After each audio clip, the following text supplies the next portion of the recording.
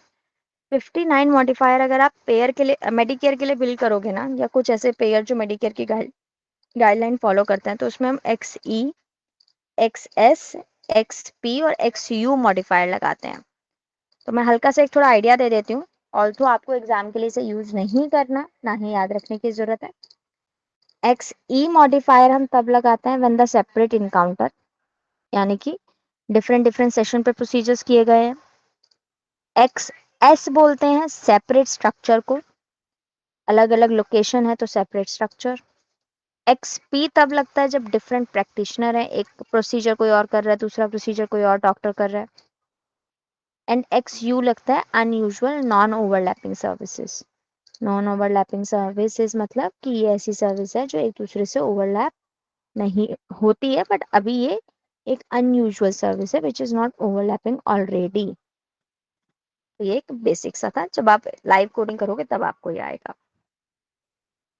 ठीक है, और किसी का कोई और क्वेश्चन आज के लिए? नो। ठीक है, अब मैं स्टार्ट कर रही हूँ चैप्टर नंबर 5। एक सेकेंड रुकना, मैं इसे पुल कर लूँ।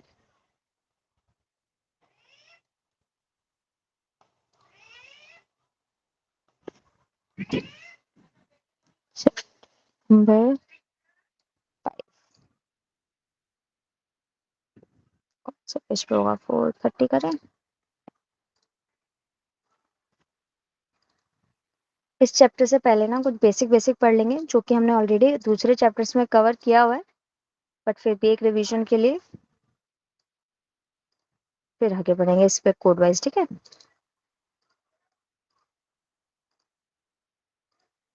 कहाँ पे है?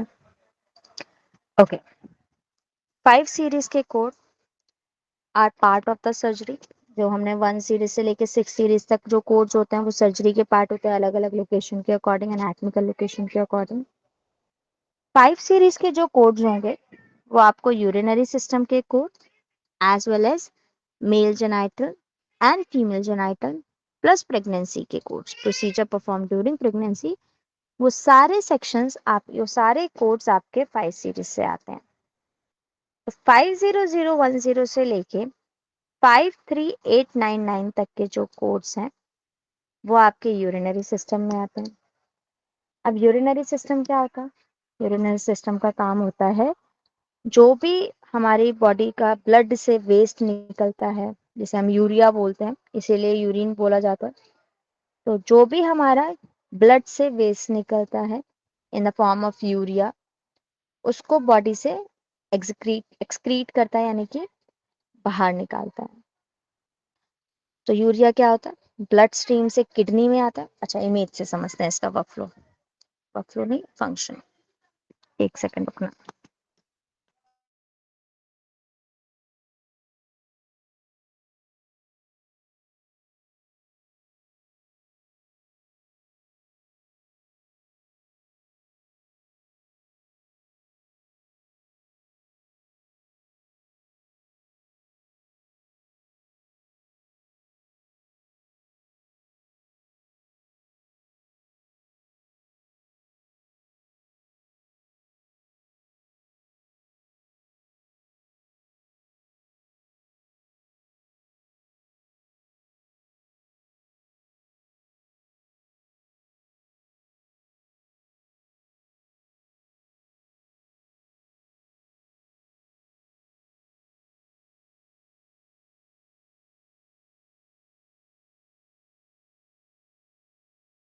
ठीक है, तो हमारे पास 2 किडनीज हैं, right kidney and left kidney. Urea क्या प्रोड्यूस होता है? जब हम खाना खाते हैं और वो बॉडी में टूटता है, कैल्शियम्स में या फिर विटामिन वगैरह में। तो जो यूरिया है ब्लड स्ट्रीम के थ्रू किडनी में आता है और urinary system lung, skin, intestine इन सब के साथ टैप करके काम करता है ताकि वो मेटाबॉलिज्म या वाटर मेंटेन कर सके इन द बॉडी में, उसमें जो बैलेंस रख सके बॉडी में वाटर का। यूरिनरी सिस्टम में हमारी 2 किडनी, 2 यूरेटर, 1 ब्लैडर और 1 यूरेथ्रा, 2 किडनी। तो इसीलिए हमारे पास जो कोड्स हैं किडनी के वो लेटरल, यूनिलेटरल और बायलेटरल हैं। यूरेटर्स तो ब्लैडर, ब्लैडर का हमारे पास यूनिलेटरल वाला मतलब यूनिलेटरल और बायलेटरल कोड नहीं होगा क्योंकि ब्लैडर और यूरेथ्रा दोनों का, क्योंकि ये एक एक ही होते हैं। तो इसमें कंफ्यूज नहीं होना कि दूसरी डॉक्टर कई बार ना ऐसे लिख देता है कि यहाँ पे वेसिकल नेक पे दोनों साइड उसने कुछ काम किया, तो इससे कोड नहीं, कंफ्यूज नहीं होना कि भाई हमें ये तो बायलेटरल वाला मिल ही नहीं रहा। तो ये होता ही वन है, तो इसमें एक ही मिलेगा। कोडिंग में आपको जो किडनी के लिए वर्ड यूज किया गया है वो नेफ्रो वर्ड यूज किया गया, यानी कि जो भी आपको प्रोसीजर सीपीटी में दिखेंगे, नेफ्रेक्टमी, नेफ्रोरेफी, ये सारे जो प्रोसीजर, ये जो वर्ड यूज किया गया है नेफ्रो, वो किडनी के लिए यूज किया गया। तो अगर रीनल वर्ड आपको दिख रहा है, या सॉरी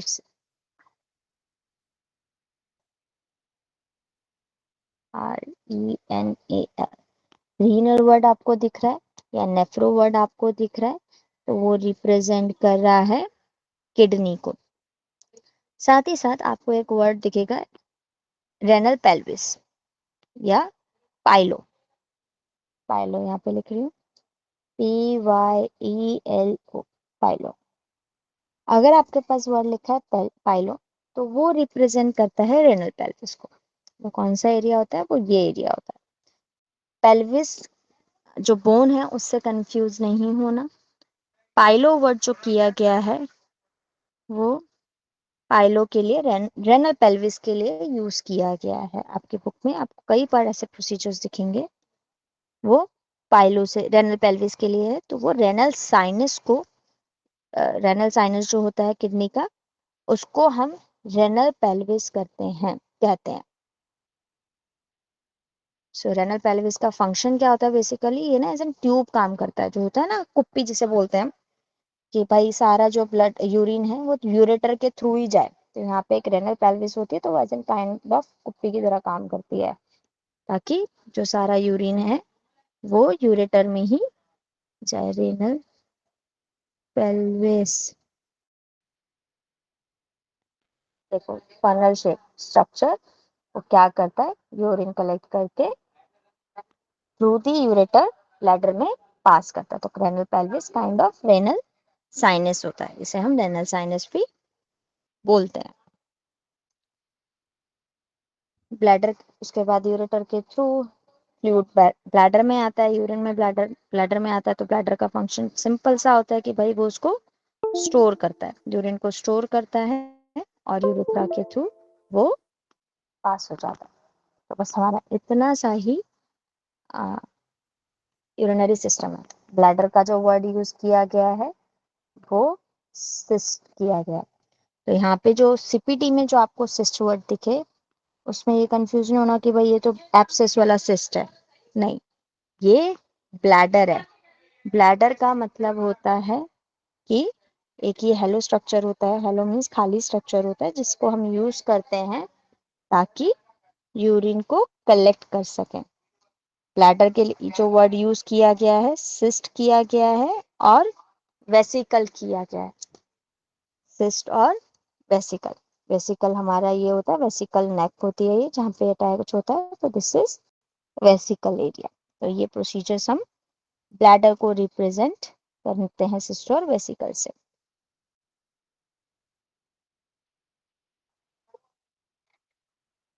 ठीक है जी, यहाँ तक कोई क्वेश्चन किसी का? अब आते हैं इसकी, हाँ बोलो। No ma'am. ठीक है, तो एक बार ना प्रोसीजर्स पे बढ़ने से पहले थोड़े से प्रीफिक्स सफिक्स देख लेते हैं या चीजें देख लेते हैं। याद रखना, इस चैप्टर में या हम जब भी सर्जरी के कोड करते हैं तो हमें अप्रोच का ध्यान रखना बहुत जरूरी है। अप्रोच कौन कौन सी होती है, कौन कौन सी हमने अप्रोच पढ़ रखी है अभी तक?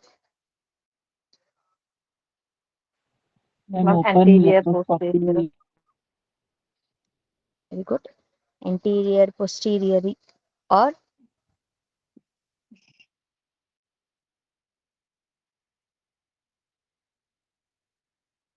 देखो, इंटीरियर पोस्टीरियर अप्रोच किसके अंडर आती है?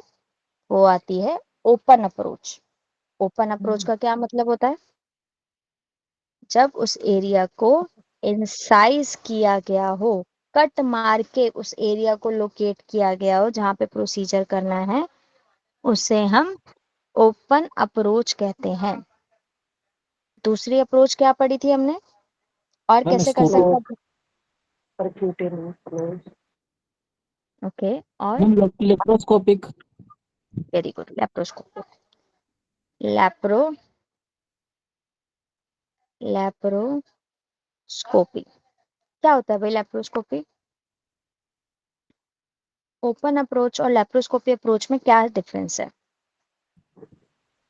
मैम इसमें सिर्फ एक हल्का सा इंसिजन डाल के मैम वो जो टूल्स होते हैं वो बॉडी के स्ट्रक्चर के अंदर पहुंचा करके डायरेक्ट काम कर देता है प्रोवाइडर।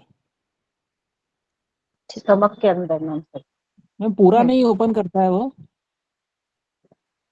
ओके, दूर जो भी नहीं टूल होता मैम, होता है जैसे ताकि वो उसमें स्कोप प्रॉपर वहां तक सेक्शन कर पहुंचाने सके। के लिए एक हल्का सा कट मार के वो स्कोप वहां तक पहुंचा के फिर काम कर जो भी करना होता है उससे प्रोसीजर परफॉर्म कर देता है। Very good approach. Kidney stone में होता है। ठीक है, वेरी गुड। मैंने ये क्वेश्चन आप लोगों से इसलिए पूछा कि किसी को भी कोई डाउट है तो बता दो, हम इसे फिर से डिस्कस कर चुके हैं। लैप्रोस्कोपिक अप्रोच हमने पहले भी इमेज से देखी थी। प्रबल, आपको क्लियर है लैप्रोस्कोपी अप्रोच क्या होती है? जी मैम। मैम जो लेसिक सर्जरी होती है जो उसी में आती है ना? LASIK surgery is laser surgery. Laser surgery laparoscopy में कैसे आई मेरे भाई? क्या पढ़ा था हमने लैप्रोस्कोपी का, बताओ जल्दी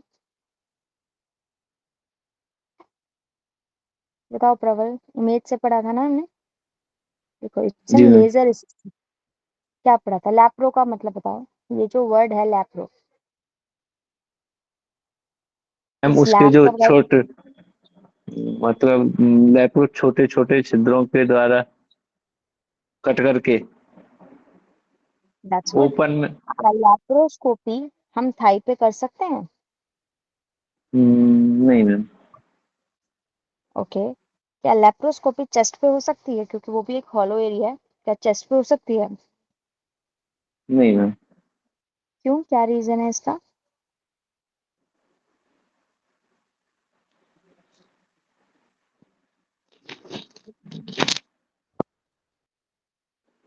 क्यों नहीं हो सकती चेस्ट पे? देखो, हमने पढ़ा था ये जो लैप वर्ड यूज किया गया है, ये किस लिए किया गया है? एब्डोमेन। अभी थोड़ी देर पहले मैंने आपको, थोड़ी देर नहीं, थोड़े दिन पहले बताया था, हमारे एग्जाम में क्वेश्चन आया कि भाई लेप्रोटमी का मतलब क्या है? याद है? लेप्रोटमी, जी ma'am. Incision in the lapro, यानी कि स्टमक एरिया, एब्डोमेन एरिया। तो लैप्रोस्कोपी एब्डोमेन एरिया पे ही होगी। And you guys are very correct. तो हम इसमें स्मॉल पोर्टल्स बनाते हैं, में पोर्टल्स बनाते हैं, थ्रू स्कोप प्रोसीजर करते हैं। एंड अगर ऐसा इस टाइप का प्रोसीजर पोर्टल्स के थ्रू चेस्ट कैविटी पे हो रहा है तो वो थोरैकोस्कोपी होगी। अब ये आर्स पे हो रहा है, ज्वाइंट्स पे हो रहा है तो वो आर्थ्रोस्कोपी होगी। क्लियर है?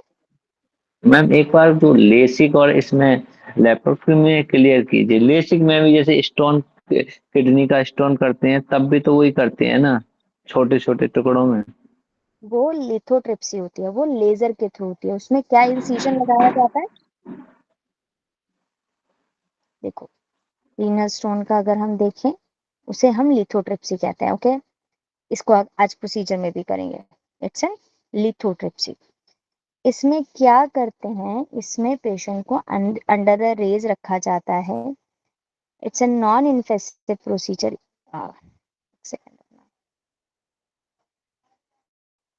देखो, यहाँ पे कोई इंसिजन नहीं लग रहा, यहाँ पे इसके थ्रू एक रेज पास की जा रही है पेशेंट की बॉडी में। एंड उस रेज के थ्रू, ये देखो, ये रेज पास की जा रही है इस पेशेंट की बॉडी में, ताकि इसका लिथोट्रिप्सी हो पाए। जी मैम समझ अगर गया अब। ये देखो इट्स रेज पास की जाती है, ठीक है। अब अगर इसके साथ रेज के साथ साथ लैप्रोस्कोपी देखते हैं। लैप्रोस्कोपी में क्या होता है, पोर्टल्स बनाए, 3-4 टूल्स डाले, यही इमेज देखी थी ना मैं पहले। तो कहाँ पर, ये देखो पोर्टल्स बनाए, पोर्टल्स में छोटी छोटी ओपनिंग्स बनाई, ये ओपनिंग्स बनाई, इस एरिया को इन्फ्लेट किया, इन्फ्लेट का मतलब इसे गैस से फिल किया ताकि वो थोड़ा सा और बड़ा हो जाए। ये कैमरा है, कैमरे से पूरे बाहर मॉनिटर पे दिखेगा कि पेशेंट की बॉडी के अंदर क्या है और कहाँ पे ये टूल रीच किया है, एंड इस टूल से प्रोसीजर करना। This is the laparoscopic approach. Clear है? जी मैम क्लियर हो गया। ओके, तो हमने फर्स्ट अप्रोच पढ़ी ओपन, सेकंड अप्रोच हमने पढ़ी लैप्रोस्कोपिक, एंड एक हमारी ये लिथोट्रिप्सी लेजर अप्रोच भी होती है यहाँ पे, और एक अप्रोच होती है एंडोस्कोपी। एंडोस्कोपी सिंपल एक नेचुरल ओपनिंग के थ्रू, या फिर पहले से अगर ओपनिंग बनी है तो उसके थ्रू अगर कोई ट्यूब प्लेसमेंट कर रहे हैं या ट्यूब के थ्रू कोई प्रोसीजर कर रहे हैं, दैट इज लैप्रोस्कोपी। एक छोटा सा पॉइंट हमेशा याद रखना, कभी भी किसी भी सर्जरी के लिए अगर कोई प्रोसीजर लैप्रोस्कोपिक हो रहा था बट ड्यू टू कॉम्प्लिकेशन वो ओपन में कन्वर्ट हो गया, तो बिल ओनली थी ओपन वन। हम सिर्फ ओपन बिल करेंगे, लैप्रोस्कोपिक कंसीडर नहीं करते आउट पेशेंट में। इन पेशेंट में क्या करते हैं, हम डायग्नोस्टिक लैप्रोस्कोपिक बिल कर देते हैं कि भाई वो उसको पहले चेक करने के लिए किया, बट आउट पेशेंट में ऐसा नहीं करते। सेकेंड पॉइंट है हमारा, अगर कोई डायग्नोस्टिक प्रोसीजर हो रहा है, डायग्नोस्टिक एंडोस्कोपिक हो रही है, डायग्नोस्टिक लेप्रोस्कोपी हो रही है, डायग्नोस्टिक सिस्टोस्कोपी हो रही है, अगर कोई डायग्नोस्टिक प्रोसीजर हो रहा है और साथ ही साथ कोई सर्जिकल प्रोसीजर हो रहा है, सर्जिकल मींस थेरेपेटिक, तो हम कौन सा बिल करेंगे? सर्जिकल वाला मैम, वेरी डायग्नोसिस गुड, नहीं करेंगे। परफेक्ट। ये हमारी 4 चैप्टर्स की गाइडलाइन है, बस इस चैप्टर में भी याद रखनी है क्योंकि सेम टाइप ऑफ प्रोसीजर्स आपको इसमें भी मिल जाएंगे। ठीक है, तो ये हमने अप्रोचेस कवर कर ली। इंसिजन एक्सीजन ये सब बेसिक आपको ऑलरेडी पता है, ये हम पहले काफी इसमें कर चुके हैं। फटाफट बेसिक से वो पढ़ लेते हैं, प्रीफिक्स सफिक्स, ताकि हमें मैम एक चीज पूछनी थी मैम, एक ना क्वेश्चन था उसमें परक्यूटिनिस का किया हुआ था उसने, और उसने बोला उस पे मतलब क्वेश्चन का ध्यान मतलब मैं सर्च नहीं कर पाई। उसमें ये था कि उसने ओपन किया था और वायर और स्क्रू के थ्रू किया था, शायद उसके लैब पे था कहाँ, तो उसको तो हम ओपन में कंसीडर कर रहे थे। तो परक्यूटिनिस का डिफरेंस मतलब परक्यूटिनिस में क्या कुछ होता है, स्किन के ऊपर ही होगा ना, उसको तो हम वही तो बोलेंगे ना अप्रोच, अगर परक्यूटिनिस करा तो स्किन के ऊपर जो हाँ जी, स्क्रू डालते हैं वो भी हमारा। Percutaneous means through skin. ठीक है, थ्रू स्किन का मतलब कि स्क्रू इंसर्ट किया थ्रू स्किन। यहाँ पे बड़ा सा इंसिजन नहीं लगाया, कोई इंसिजन नहीं लगाया है यहाँ पे, कुछ जो इंसर्शन किया under the imaging guidance through skin उन्होंने इंसर्शन कर दिया। परक्यूटेनियस में ऐसा भी नहीं है कि भाई वो इंसिजन कभी लगाएगा ही नहीं। स्मॉल इंसिजन परक्यूटेनियस में भी कई बार लगाने की जरूरत पड़ती है ताकि वो स्क्रू को इंसर्ट कर पाए या वायर को इंसर्ट कर पाए या फिर फ्रैक्चर रिड्यूस कर पाए। बेसिकली आप 2 सीरीज में ये परक्यूटेनियस वाली अप्रोच देखोगे ज्यादा, सो ये फ्रैक्चर को रिड्यूस कर पाए। तो ऐसा नहीं है कि उसमें इंसिजन नहीं लगेगा, बट परक्यूटेनियस में जो ओपन इंसिजन होता है उससे कम होता है। ओपन के जो इंसिजन होते हैं वो सेंटीमीटर में होते हैं, परक्यूटेनियस और लैप्रो और थ्रेकोस्कोपी इन सब के जो इंसिजन होते हैं ना, वो काफी स्मॉल इंसिजन एमएम में होते हैं। तो मैम अगर वो वायर कहता है या स्क्रू फिट करा तो इसका मतलब वो परक्यूटेनियस अप्रोच हो गया ना? जस्ट अगर ऐसा वायर या स्क्रू का फिट करने से हम ये डिसाइड नहीं कर सकते कि इट्स एन परक्यूटेनियस अप्रोच। हमें ये देखना होगा कि कंप्लीट इंसाइजन लगाया है उसको उस साइट पे रीच करने के लिए या कंप्लीट इंसिजन नहीं है। If it is an complete incision then it is an open. अगर पूरा इंसिजन नहीं लगाया, हल्का सा छोटे से इंसिजन लगाए या फिर एमएम में इंसिजन लगाए या इंसिजन ही नहीं लगाए, कोई सिर्फ स्क्रू इंसर्ट कर दिया अंडर द इमेजिंग गाइडेंस, तब हम उसे परक्यूटेनियस बोलते हैं। आप कह रहे हो अगर एमएम का इंसिजन लगाया तो हम परक्यूटेनियस में होगा, और वैसे ओपन के लिए आपने कौन सा सेंटीमीटर बोला था ना? हाँ उसके जी, ओपन में सेंटीमीटर में इंसिजन होता है। मतलब यस, एक mm और सीजीएम का हो गया, mm होगा तो परक्यूटनेस और अदरवाइज हाँ मुझे ये क्वेश्चन हमारा एक मिलेगा फिर बेसिक, मैं देख। ठीक है, ये ना हमारा एक बेसिक डिफरेंस है सीएम और एमएम वाला, मतलब सेंटीमीटर में इंसिजन है या फिर मिलीमीटर में इंसिजन है, टू अंडरस्टैंड कि वेदर इट्स अ लैप्रो और द परक्यूटेनियस और वो। ठीक है।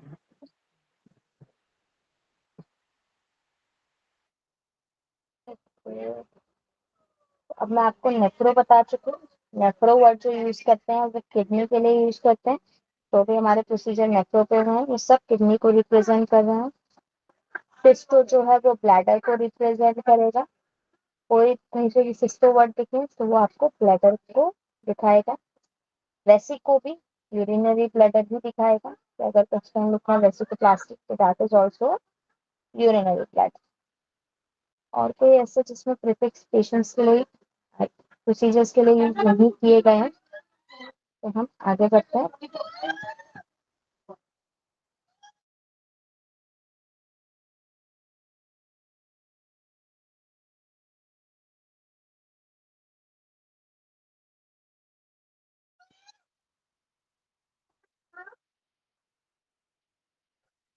ठीक है, अब स्टार्ट करते हैं यूरिनरी सिस्टम से। यूरिनरी सिस्टम के जो कोड हैं वो हमारे, अरे यार पता नहीं क्यों चल रहा है,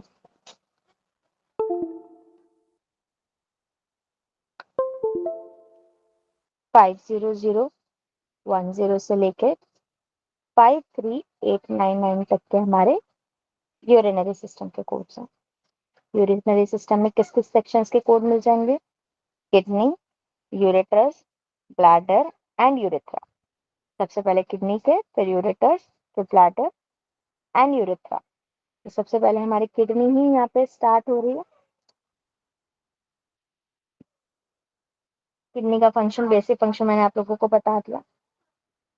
हर सेक्शन में, जैसे यूरिनरी सिस्टम में किडनी, यूरेटर, ब्लैडर, यूरेथ्रा, हर सेक्शन की जो सब हेडिंग्स है वो पहले इंसिजन है, फिर एक्सीजन है, फिर रिपेयर, फिर एंडोस्कोपी, फिर लेप्रोस्कोपी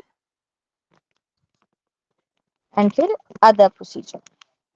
सबसे पहले जो है incision, excision, repair, endoscopy and then laparoscopy. कई सारे ऐसे प्रोसीजर्स हैं जिसमें बायलेटरल वर्ड ऑलरेडी इंक्लूड होगा, याद रखना। अगर आपके कोड की डिस्क्रिप्शन में बायलेटरल वर्ड है तो उसके साथ मॉडिफायर 50 नहीं जाएगा। अगर बायलेटरल वर्ड नहीं है तो आप इसके साथ मॉडिफायर 50 यूज कर सकते हो।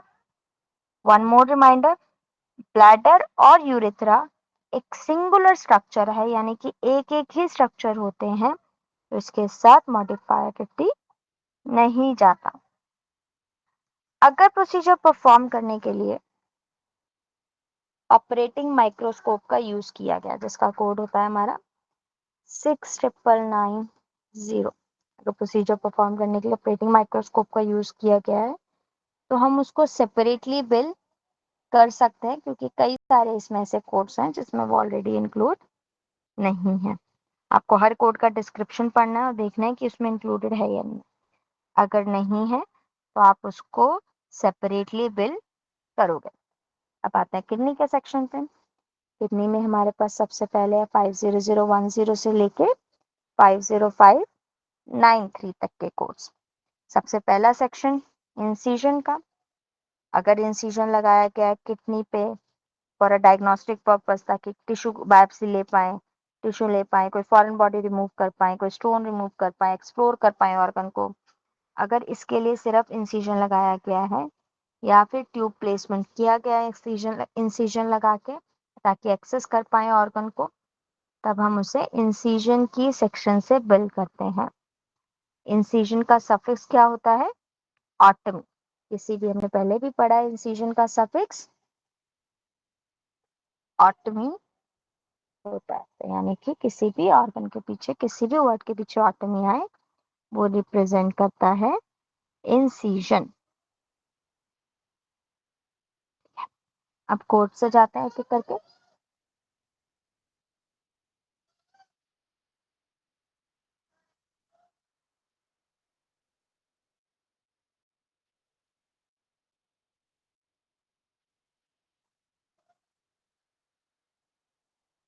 ओके, सबसे पहला हमारा कोड है इंसिजन के सेक्शन में 50010, renal exploration not necessitating other specific procedure, यानी कि अभी सिर्फ रीनल को डायग्नोस्टिक पर्पज से एक्सप्लोर कर रहे हैं, अभी के लिए कोई ऐसा एज सच अदर कोई स्पेसिफिक प्रोसीजर नहीं किया गया।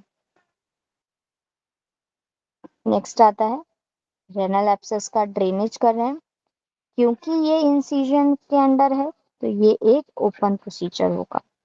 तो अगर रेनल के आसपास आउटर वॉल पे कोई, या फिर रेनल के अंदर किडनी के अंदर, renal means kidney, nephro means kidney, renal means kidney, kidney के अंदर अगर ओपन अप्रोच से ड्रेनेज कर रहे हैं, ड्रेनेज मीन्स फ्लूइड का ड्रेन कर रहे हैं, फ्लूइड रिमूव कर रहे हैं, तो एब्सेस से, तब हम उसका 50020 लगाएंगे। यहाँ पे नीचे इन्होंने एग्जाम्पल भी, उसका डेफिनेशन भी दिया है, देखो 50020 का incision is made to the abscess cavity और at the site उसको फिर इरिगेट किया और उसको ड्रेन कर दिया गया। किडनी में है तो थ्रू रिब्स उन्होंने अप्रोच ली है, कैथेटर डाले हैं ड्रेनेज के लिए, ये पेरीरेनल एब्सेस है, तो यहाँ पे इसने इंसिजन लगा के ड्रेन किया उसने और कैथेटर लगा दिया ताकि वो ड्रेनेज होता रहे। नेक्स्ट आते हैं नेफ्रोस्टमी। ऑस्टमी का मतलब बताओ भैया, ऑस्टमी क्या होता है?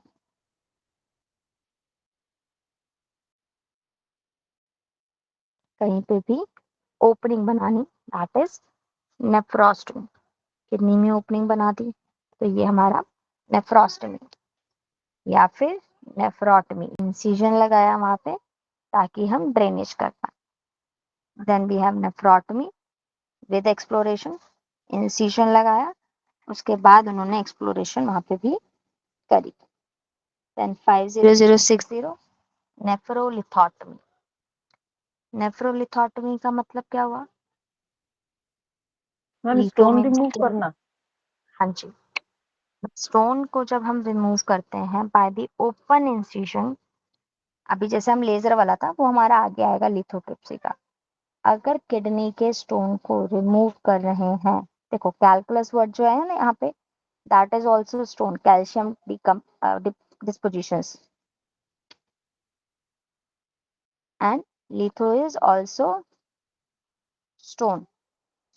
नेफ्रोलिथोटमी का मतलब होता है किडनी से कैलकुलस को थ्रू इंसिजन रिमूव किया, that is nephrolithotomy. So kidney को यूजुअली जो अप्रोच करते हैं वो थ्रू फ्लैंक इंसिजन करते हैं। तो पहले मसल को कट करेंगे, फिर रिप, 12th रिप जो होती है उसको कट करके उसको एक्सेस करते हैं, और उसके बाद जो फैटी टिश्यूज होंगे उसके आसपास कट करके वो रेनल आर्टरी तक पहुंचते हैं और किडनी को फिर इसको अप्रोच करते हैं। तो अगर नेफ्रोलिथोटमी करी है तो पहले उसको नेफ्रो तक, किडनी तक अप्रोच करना पड़ेगा, and after approaching the kidney उसको ओपन इंसिजन्स के थ्रू वहां से कट करके वो ऑर्गन को, वो लिथो को यानी कि स्टोन को रिमूव करना होगा। नेक्स्ट आते हैं 50065, secondary surgical operation for the calculus. अगर फर्स्ट सर्जरी से कैलकुलस रिमूव नहीं हुआ और दोबारा सर्जरी करनी पड़ी एट अ डिफरेंट सेशन, तब हम 50065 लेंगे। याद रखना, ये should be at the different session. Same session पे आप ये दोनों कोड साथ में नहीं लगा सकते, ये हमारा डिफरेंट सेशन का कोड होता है।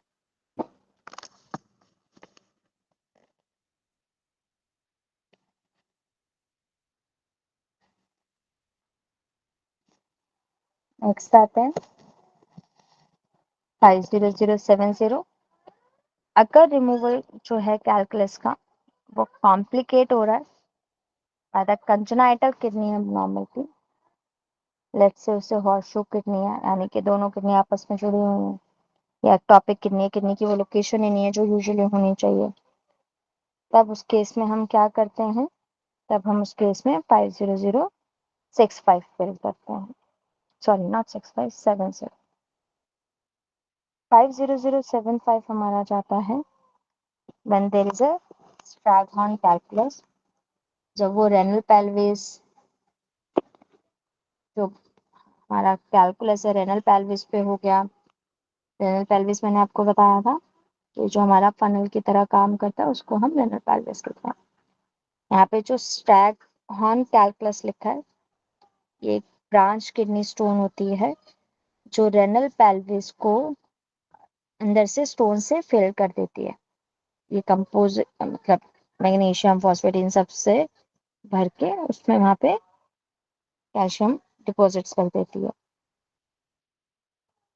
नेक्स्ट आते हैं, मैम ये समझ नहीं आ रहा, 5007 removal of the large staghorn calcium filling renewable, मतलब इसका क्या कैलकुलस है कहना? Filling the renal pelvis and calyces. अभी तक हमने किडनी वाला पढ़ा ना, किडनी से अगर स्टोन रिमूव करते हैं। स्टैगहॉर्न कैलकुलस क्या होता है, ये एक ब्रांच किडनी स्टोन बोलते हैं इसे हम, ब्रांच किडनी स्टोन। चलो इमेज से दिखाते हैं। इसमें रेनल पेल्विस क्या होता है, जो हमारा फनल टाइप स्ट्रक्चर होता है जिससे सारा यूरिन थ्रू यूरेटर्स होता है। अच्छा लिखना था स्टैगहॉर्न लिखना था ना, स्टैगहॉर्न कैलकुलस। तो ये ना वहां पे डिपॉजिट हो जाते हैं, रेनल पेल्विस पे ही डिपॉजिट्स हो जाते हैं।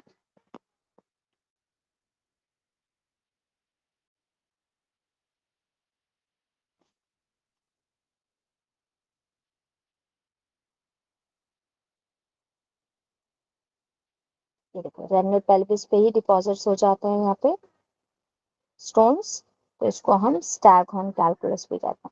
और ये थोड़े लार्ज होते हैं, बड़े साइज के होते हैं जो यहाँ पे डिपॉजिट्स हो जाते हैं, तो इसको हम स्टैगहॉर्न कैलकुलस कहते हैं। तो स्टैगहॉर्न कोई डिफरेंट सा नाम नहीं है, मतलब सिर्फ एक डिफरेंट सा नाम है इसमें भी कैलकुलस और स्टोन्स, बट ये रेनल पेल्विस पे हो गए, उस एरिया को ब्लॉक कर दिया इसने, तब हम इसे स्टैगहॉर्न लोकेशन है कहते हैं। बेसिकली मैम, आप ये कह रहे हो ना? काइंड ऑफ रेनल पेल्विस में भी हो सकते हैं, और ये थोड़े साइज में बड़े होते हैं कंपेयर टू दूसरे। ठीक है मंजू, क्लियर है आपको? Yes ma'am, yes.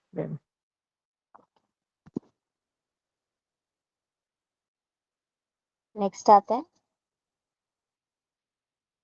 50080 परक्यूटेनियस नेफ्रोलिथोटमी। इस प्रोसीजर को PCNLP कहा जाता है। तो ये वही अप्रोच हो गई परक्यूटेनियस का मतलब होता है थ्रू स्किन। इसमें रिमूव करते हैं कैलकुलस का through skin based on the size of the stone. इसमें क्या किया जाता है, फ्लोरोस्कोपिक गाइडेंस यूज की जाती है। अगर फ्लोरोस्कोपिक गाइडेंस इसमें इंक्लूड नहीं है तो आप उसको सेपरेटली, जैसे इसमें देखो इंक्लूड है, इमेजिंग गाइडेंस इसमें इंक्लूड होती है। तो ये परक्यूटेनियस है तो हमें इमेजिंग गाइडेंस चाहिए ही चाहिए। तो इसमें स्मॉल इंसिजन लगाए जाते हैं स्किन एरिया पे, और एक पैसेज वे क्रिएट किया जाता है किडनी तक का, लाइक किडनी में एक ओपनिंग सी बना दी जाती है नेफ्रोस्टमी करके, और या फिर किडनी पेल्विस पे, अगर किडनी पेल्विस पे या रेनल पेल्विस पे है तो रेनल पेल्विस पे है तो पाइलोस्टमी, अगर किडनी पे है तो किडनी नेफ्रोस्टमी, जो जहाँ पे भी उसको स्टोन है अंडर द इमेजिंग गाइडेंस वो किया जाता है। फिर एक गाइड वायर या डायलेटर उस वे से पास किए जाते हैं, या एंडोस्कोप वहां से पास किया जाता है, और उस कैलकुलस को, उस स्टोन को फोर्सेप्स के थ्रू या बास्केट के थ्रू या लिथोट्रिप्टर, एक टूल होता है जिससे हम, इंस्ट्रूमेंट होता है ये, जिससे स्टोन को क्रश कर दिया जाता है और उससे बाहर निकाल देते हैं, या ट्यूब से हम उसे क्रश करके बाहर निकाल देते हैं। तो ये एक प्रोसेस होता है to remove the stone from the patient's body. Open वाली अप्रोच स्टोन्स के लिए काफी रेयरली यूज की जाती है, अनटिल अनलेस वो कंजनाइटल एब्नॉर्मलिटी ना हो कैलकुलस की, या कोई और कंडीशन ना हो। यूजुअली अप्रोच जो यूज की जाती है वो लेजर यानी कि लेसिक, जो लिथोट्रिप्सी वाली स्टोन है हमारी वो, या परक्यूटेनियस अप्रोच ही यूज किया जाता है। ठीक है, इसमें स्टंट प्लेसमेंट, नेफ्रोस्टमी ट्यूब प्लेसमेंट, ये सब इसमें इंक्लूड होती है। अब इसमें हमारे पास जो 2 कोड्स अवेलेबल हैं वो बेस्ड है कि स्टोन का साइज क्या है। If it is up to 2 centimetre और सिंगल लोकेशन है तब हम 80 लेंगे। If it is greater then 2 centimetre और ब्रांचिंग स्टोन्स है, अलग अलग लोकेशन पे स्टोन्स हैं, तब हमारा कॉम्प्लेक्स वाला कोड जाता है, सिंपल वाला कोड नहीं जाता। तो सिंपल और कॉम्प्लेक्स में बस ये फर्क है, सिंपल जब सिंगल लोकेशन है, कॉम्प्लेक्स जब मल्टीपल लोकेशन है। और इसमें यूरेटर स्टोन्स भी इंक्लूडेड है, ऊपर वाले में यूरेटर स्टोन्स नहीं है। और इवन द कॉम्प्लिकेटेड एनाटॉमी है पेशेंट की, कोई कंजनाइटल कंडीशन है जिसकी वजह से एनाटॉमी में प्रॉब्लम है, then also we have to consider it as an complex, we will not consider that as an simple.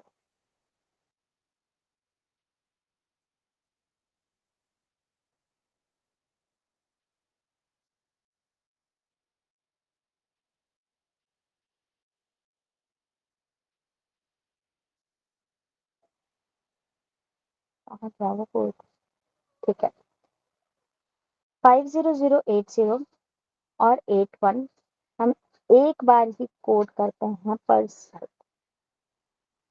अगर बायलेटरल प्रोसीजर हुए हैं तो आप मॉडिफायर 50 लगाओगे, राइट किडनी पे भी हुआ, लेफ्ट किडनी पे भी हुआ।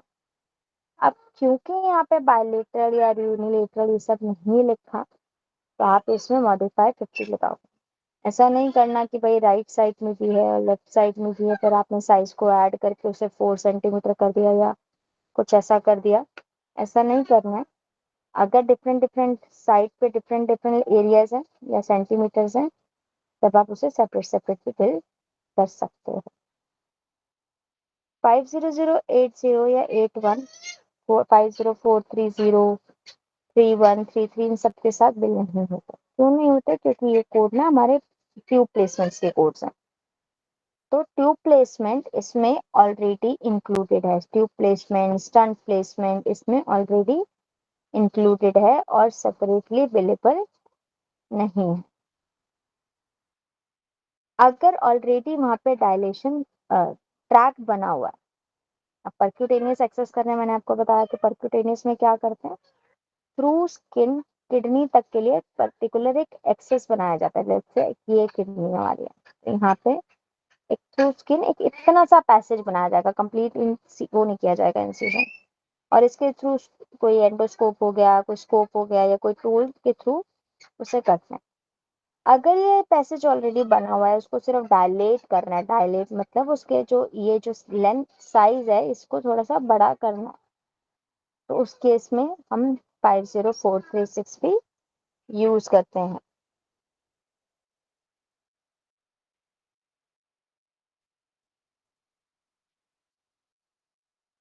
अब आते हैं नेक्स्ट पे 50010 50120 एंड ये पाइलो वाली सीरीज आ जाएगी हमारे पास। तो transaction and reposition of the aberrant renal vessels. Aberrant का मतलब क्या होता है? मैललोकेशन या मैलफॉर्मेशन, उसको हम एबरेंट बोलते हैं। रेनल वेसल्स जो हैं वो गलत लोकेटेड है, तो उसको ट्रांजैक्ट करके रिपोजिशन कर रहे हैं 50010। पाइलोटमी कर रहे हैं, पाइलोटमी का मतलब क्या हुआ? रेनल पेल्विस में, ये रेनल पेल्विस होता है, ये रेनल पेल्विस होता है, ठीक है। रेनल पेल्विस में इंसिजन लगा के वहां पे एक्सप्लोरेशन कर रहे हैं, तब हम इसे 50120 से बिल्ड करेंगे। अगर पाइलोटमी के साथ ड्रेनेज किया है और वहां पे ड्रेनेज ट्यूब प्लेस कर दी है तो पाइलोस्टमी। किसी भी वर्ड के पीछे ऐसा ऑस्टमी आ जाए तो ये ट्यूब प्लेसमेंट हो गया, तो ये पाइलोस्टमी हो गया। इसका इंटेंट हो गया प्रोसीजर का कि भाई यहाँ पे हमें ट्यूब प्लेसमेंट करनी है। देन आता है 50130 removal of calculus through the renal pelvis. ये हमारा पाइलोलिथोटमी होगा। कोई क्वेश्चन इंसिजन के सेक्शन में?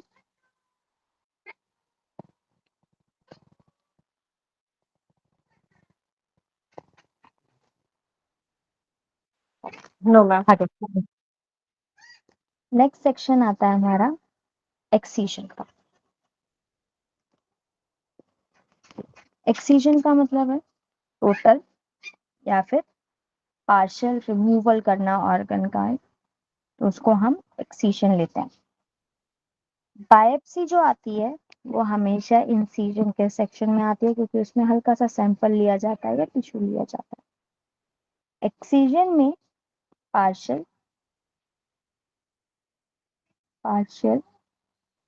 और टोटल रिमूवल अगर कर रहे हैं ऑर्गन का, तो वो हमारा एक्सीजन के सेक्शन में आता है। 50200 जो कोड था, this one is for the percutaneous even though it is under the excision, but ये हमारा परक्यूटेनियस का कोड है। याद रखना, अगर रेनल बायोप्सी परक्यूटेनियस में की जा रही है तो वो हमारा इसका ये एक्सीजन के अंदर आ रहा है, बट ये बायोप्सी का कोड है बाय ट्रोकार और निडल, और वो एक्सीजन में आ रहा है। नेक्स्ट आते हैं, यहाँ पे ना एक इंस्ट्रक्शन दिया है जो आपको यूजुअली हर बायोप्सी के कोड के अंदर मिलेगी। बायोप्सी के कोड के अंदर आपको ये दिखेगा कि भाई जो 50020 है ये निडल और ट्रोकार से है। अगर एस्पिरेशन कर रहे हैं एफएनए रेनल, उसका भी रेनल एब्सेस का भी एफएनए कर रहे हैं, तो आपकी जो सीरीज है वो 1 सीरीज से ही जाएगी। अगर वो बायोप्सी फाइन निडल एस्पिरेशन हो रहा है तो आपका 1 सीरीज होगा। एक्सीजन प्रोसीजर जो होते हैं यूजुअली वो ओपन प्रोसीजर्स होते हैं, बट ये परक्यूटेनियस वाला थ्रू ट्रोकार और निडल ही है, इसमें इंसिजन नहीं है।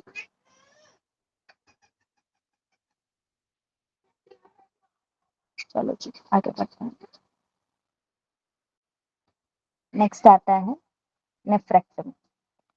नेफ्रेक्टमी का क्या मतलब है? क्या रिमूवल, किसी भी ऑर्गन को रिमूव कर दिया, तो दैट इज रिमूवल। नेफ्रेक्टमी का मतलब हुआ किडनी का रिमूवल।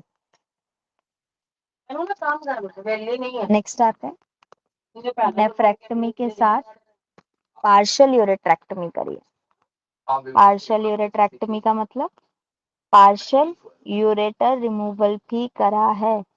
और अगर नेफ्रेक्टमी करने हैं तो उसकी जो अप्रोच वे लेने का है वो मैं आपको बताया था, 12th रिब से वो अप्रोच लेते हैं फ्लैंक इंसिशन से, तो रिब रिसेक्शन इसमें इंक्लूडेड होता है। तो ये हमारा सिंपल वाला है, this one complicated.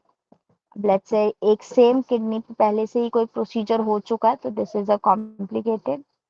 Radical, radical का मतलब जब आसपास के टिश्यूज को भी रिमूव किया गया है तब हम इसे 50230 बिल करते हैं।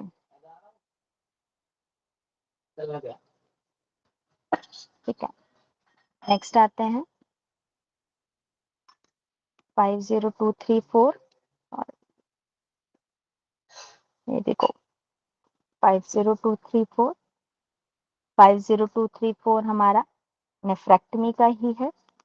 ऊपर वाला जो कोड था वो विद पार्शियल यूरेट्रेक्टमी था, this one is with total ureterectomy and the bladder cuff through the same incision.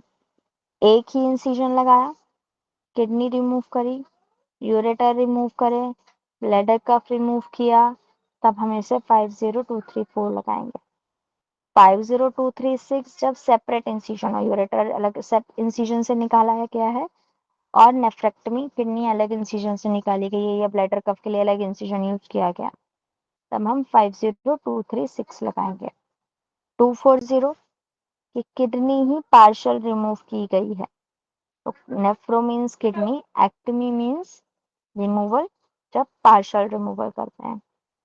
Then आता है एब्लेशन। एब्लेशन का मीन्स होता है जलाना, to the external with the external energy, तो वो एब्लेशन का एरिया आता है। सबसे पहला है हमारा ओपन, 1 और मोर रीनल मास लीजन्स का, तो अगर ओपन करके उस एरिया को वहां पे एनर्जी दी जा रही है, क्रायोसर्जिकल एनर्जी हो गई इलेक्ट्रोसर्जिकल हो गई, अंडर द इमेजिंग गाइडेंस, तब हम उसे एब्लेशन के सेक्शन पे लेंगे। अगर यही एब्लेशन लैप्रोस्कोपिक थ्रू हो रहा है तो हमारा जो कोड हो जाएगा 50542। और अगर एब्लेशन परक्यूटेनियसली किया जा रहा है तो सीरीज हमारी 92 और 93 होगी।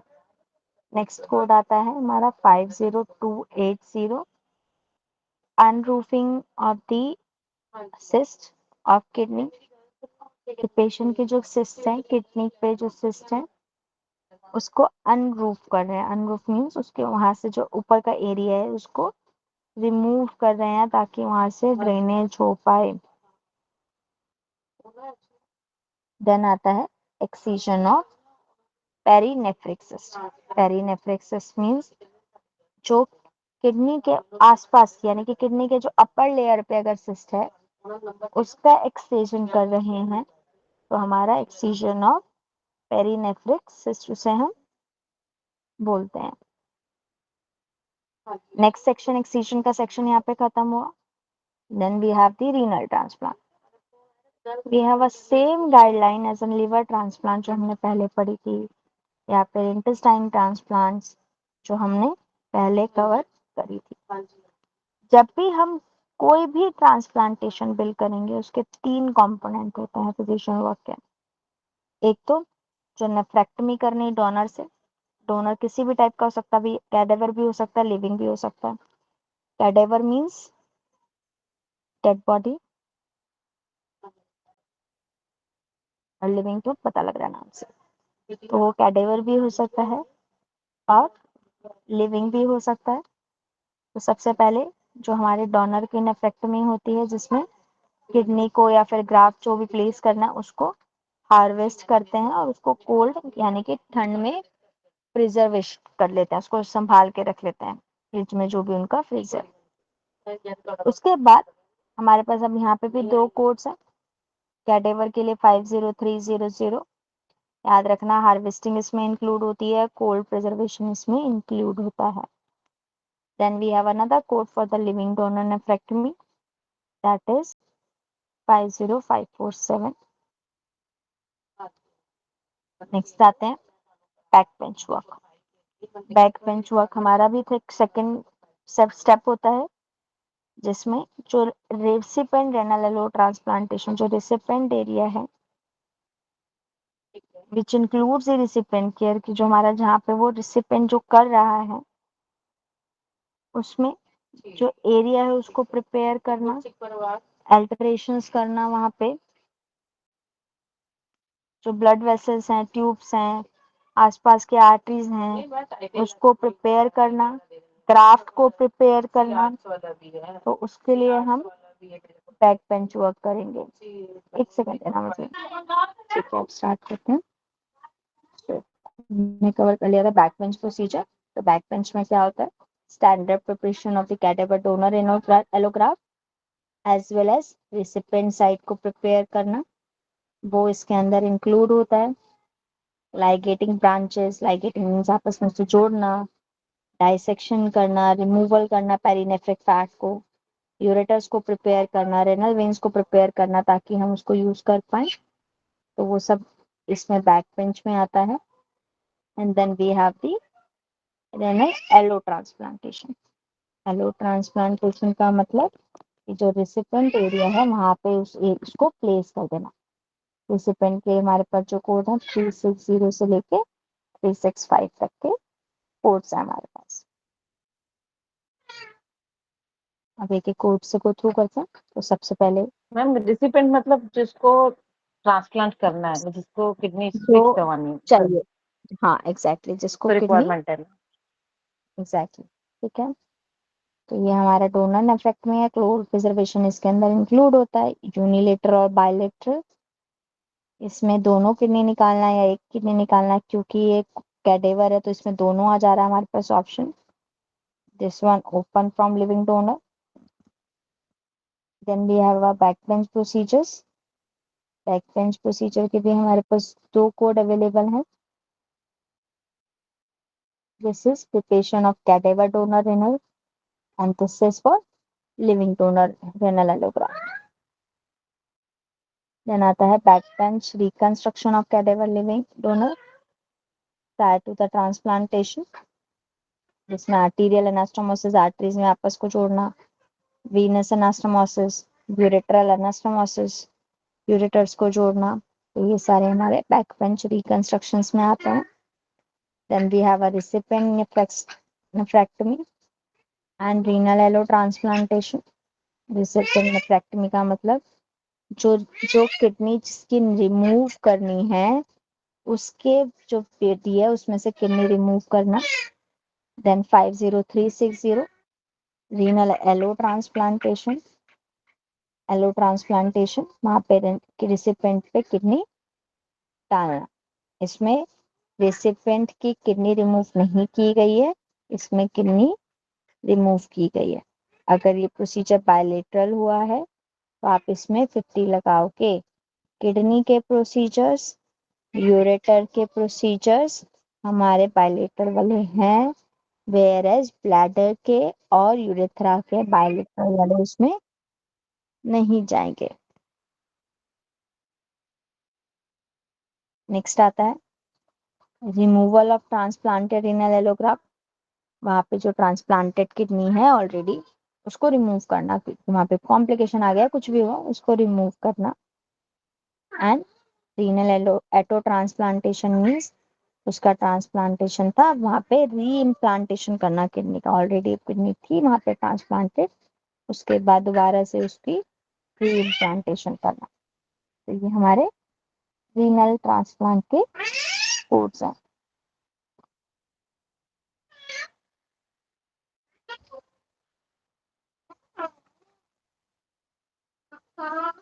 नेक्स्ट सेक्शन है हमारा introduction, renal pelvis catheter procedure. Introduction में हमारे पास जो कोड्स आते हैं, aspiration, injection, installation, removal, replacement of internally dwelling ureteral stents, externally accessible transnephric ureteral stents, वो सारे कोड्स हमारे इसमें आते हैं। ये जो कैथीटर्स है रेनल पेल्विस कैथीटर हैं डिफरेंशिएट किए गए हैं कि हम जो इनके स्टंट्स हैं वो कैसे रिमूव किए गए हैं, ये कैसे रिप्लेस किए गए हैं, ये कैसे प्लेस किए गए हैं बेस्ड ऑन दी अप्रोचेस। जैसे नाम से ही पता लग रहा है इंटरनली ड्वेलिंग और एक्सटर्नली एक्सेसिबल। तो बेसिकली जो यूरेट्रल स्टंट होते हैं वो इधर इनड्वेलिंग होते हैं या एक्सटर्नली एक्सेसिबल होते हैं। इनड्वेलिंग मींस इनसाइड दैट, और एक्सटर्नली जिसे आप बाहर से ही एक्सेस कर सकते हैं। तो सबसे पहले हमारे पास रिमूवल के कोड्स हैं, removal and replacement of catheters या फिर stent via percutaneous approach. Then we have removal via snare capture of internally, इसमें रिप्लेसमेंट भी है, यहाँ पे सिर्फ रिमूवल है। आगे अगर यूरेट्रल्स के प्रोसीजर हैं, बायलेटरल हो रहे हैं, तो आप मॉडिफायर 50 लगाओगे। वो सारे हमारे इंटरनल ड्वेलिंग के हैं। यहाँ पे भी रिमूवल एंड रिप्लेसमेंट हो रहा है internal stent via trans urethral approach. ये हमारा है परक्यूटेनियस अप्रोच, वो ट्रांस यूरेथ्रल अप्रोच है, थ्रू यूरेथ्रा अप्रोच लिया गया, यहाँ पे थ्रू स्किन अप्रोच लिया गया to reach the internally dwelling catheter. 386 जो है दैट इज इंटरनल सिर्फ removal via trans urethral approach. Next आता है एक्सटर्नली एक्सेसिबल। मैम ये ट्रांस यूरेथ्रल अप्रोच कौन सी होती है? यूरेथ्रा ट्रांस का मतलब क्या है यहाँ पे? टू यूरेथ्रा अप्रोच किया गया है, ठीक है, टू ट्रांस कोई यूरेथ्रा। मीनिंग नहीं है ना, बस यूरेथ्रल अप्रोच। ट्रांस मतलब थ्रू, अच्छा ठीक है। जैसे ट्रांसक्यूटेनियस हुआ दैट इज थ्रू क्यूटेनियस, ऐसे ही अगर ट्रांस यूरेथ्रल लिखा है तो ट्रांस यूरेथ्रल का मतलब होता है थ्रू यूरेथ्रा। यूरेथ्रा के, ठीक है मैम, यस, क्लियर है। इजी। चलो यहाँ पे कुछ ऐसा मतलब दिख नहीं रहा बट हम बाद में दिखाते हैं। अब आते हैं external accessible stunts. Same type के हमारे पास कोड्स हैं, रिमूवल एंड रिप्लेसमेंट के हैं, फिर सिर्फ रिमूवल के हैं, तो इसको मैं स्किप कर रही हूँ। देन आता है अदर इंट्रोडक्शन, इंजेक्शन चेंज, वही जो हमारा मैंने बताया कि इसमें क्या क्या इंक्लूडेड होता है इंट्रोडक्शन में, सब कुछ यहाँ पे वही बता रहे हैं कि एस्पिरेशन, इंजेक्शन, इंस्टलेशन, ये सब इसमें आता है। तो सबसे पहला है हमारा एस्पिरेशन या इंजेक्शन करना रेनल सिस्ट को या पेल्विस को बाय नीडल परक्यूटेनियस अप्रोच से। एस्पिरेशन का मतलब वहां से नीडल के थ्रू फ्लूइड को रिमूव करना। इंस्टिलेशन का मतलब होता है कि वहां पे जो भी थेरेप्यूटिक एजेंट है उसको ड्रॉप बाय ड्रॉप पेशेंट की बॉडी में डालना थ्रू दी नेफ्रोस्टमी। और डायलेशन, अगर ऑलरेडी परक्यूटेनियस ट्रैक बना हुआ है तो उसको अगर डायलेट कर रहे हैं तो 50436 हमारा कोड हो जाएगा। देन 5034437, अगर नया एक्सेस भी बना रहे हैं, डायलेशन ऑफ एक्सिस्टिंग ट्रैक के साथ साथ एक नया एक्सेस भी बना रहे हैं, तो 50437। देन आते हैं 50396, manometric study through the nephrostomy and pyelostomy tube. Manometric studies होती है, प्रेशर स्टडी कर रहे हैं कि वहां पे कितना प्रेशर है, तो नेफ्रोस्टमी या पाइलोस्टमी ट्यूब से, तो हमारा 50396। अगर इसको मैनोमेट्रिक स्टडी के साथ साथ रेडियोलॉजिकल सुपरविजन यूज किया तो आप उसको सेपरेट कोड करोगे। ठीक है, अभी आज के लिए मेरे को यहीं पर रैप अप करना पड़ेगा, मेरा 1 बजे का दूसरा सेशन है, तो कल हम 50430 से स्टार्ट कर सकते हैं। एडिशनली क्या हम आज 4 बजे क्लास ले सकते हैं? क्या आप लोग अवेलेबल हो आज 4 बजे के लिए? जी ma'am. Yes ma'am, yes ma'am. Yes ma'am, yes. Perfect, तो कल 4 बजे, ठीक है, लिख लेना या चार फिर से लिख के आप लोगों को मैम 4 से कितने बजे तक लोगे फिर आप क्लास? 6 बजे तक कर लेंगे, ठीक है, क्योंकि फिर 7 बजे से तो हम 6 बजे तक कर लेंगे। Done, okay ma'am. ठीक है, तो एक बार 4 बजे कनेक्ट करते हैं, जब तब एंड तक आप मैम लोगों को क्वेश्चन बताओ। कुछ क्वेश्चन थे मतलब वो सेकंड सीरीज के, मेरे कुछ डाउट्स थे तो वो मुझे क्लियर करने हैं, तो वो 4 बजे वाले सेशन में कर लूं? डन डन, 4 बजे करते हैं वो, ठीक है। Okay okay, thank you so much ma'am Thanks. हाँ जी हाँ जी हाँ जी। एक क्वेश्चन है मुझे, 57 मॉडिफायर से रिलेटेड है सिर्फ। हाँ मुझे ये बताओ। पूछना था, 57 मॉडिफायर पेशेंट का जब ईएनएम हो रहा है और फिर उसी ईएनएम मतलब रिलेटेड सर्विस के लिए हम 57 यूज करेंगे, अनरिलेटेड के लिए यूज करेंगे?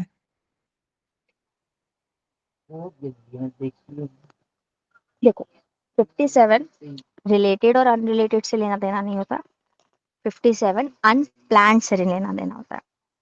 Just okay. सपोज हमारा पेशेंट आया, उसकी सर्जरी ऑलरेडी प्लान नहीं थी, आज डॉक्टर ने सर्जरी प्लान करी कि we have to do this surgery by tomorrow और टू डेट सर, तो डॉक्टर ने आज ही इवैल्यूएट करके डिसीजन लिया सर्जरी का, तो हम 57 लगाएंगे। अगर सर्जरी ऑलरेडी प्लान्ड है तो आपका वो ये ना बिल ही नहीं होगा, क्योंकि वो प्री ऑपरेटिव हो जाएगा फिर, ओके। ठीक है। तो रिलेटेड और अनरिलेटेड से सर्जरी का कोई लेना देना नहीं है, ओके। ठीक है मैम। मैम एक्चुअल में क्या हुआ है, एक मैं पीडियाट्रिक्स का एक कर रहा था, ये लिप के अंदर जो होता है ना वो जुड़ा होता है, क्या आपने बताया था कोई सी ऑक्टमी होती है जो उसको